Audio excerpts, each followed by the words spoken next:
தமிழ் செய்திகள். சரிகமபா ஜோகசிக்கு கிடைத்த பரிசு என்னவோ?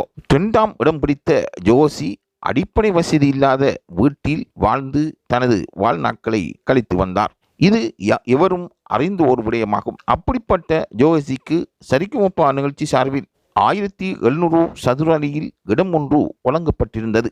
அதில் ஜோகசி வீடு கட்டிக்கொள்ளலாம் என்றும் அவருக்கு ஆலோசனை வழங்கப்பட்டது.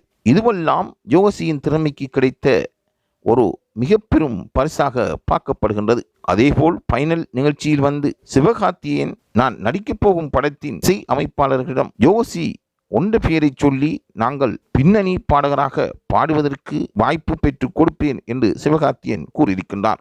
நீ கண்டிப்பாக படத்தின் இசையில் பாடுவாய் என்றும் அவருக்கு உற்சாகம் வழங்கப்பட்டிருக்கின்றது. உன் பெயரை நான் இசை அமைப்பாளர்களிடம் பரிந்துரை செய்வேன். நீ எவ்வாறாவது பின்னணி பாடகராக முன்னேற வேண்டும் என்றும் சிவகார்த்திகேயன் கூறியிருக்கின்றார். கண்டிப்பாக என் படங்களுக்கு பாடல்கள் பாட நான் வாய்ப்பு பெற்று தருவேன்.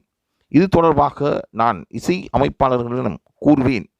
அதன் மூலம் யார் விரும்பினாலும் விரும்பாவிட்டாலும் உனக்குரிய வாய்ப்பு கிடைத்தே ஆகும் என்றும் அவர் கூறியிருக்கின்றார். ஆகவே சிவகார்த்திகேயனூடாக ஜோகசிக்கு கிடைக்கின்ற வாய்ப்பு அளப்பெரியதென்றே கூற வேண்டும். படங்களுக்கு அவர் பாட இருப்பதாகவும் கூறப்படுகின்றது. இசை அமைப்பாளர்கள் ஜோகசியின் மீது அளப்பெரிய அன்பு வைத்திருக்கின்றார்கள். அவரின் குரலை ரசிக்கக்கூடிய பலர் உலகளாவிய ரீதியில் ரசிகர்களாக வலம் வந்து கொண்டிருக்கின்றார்கள்.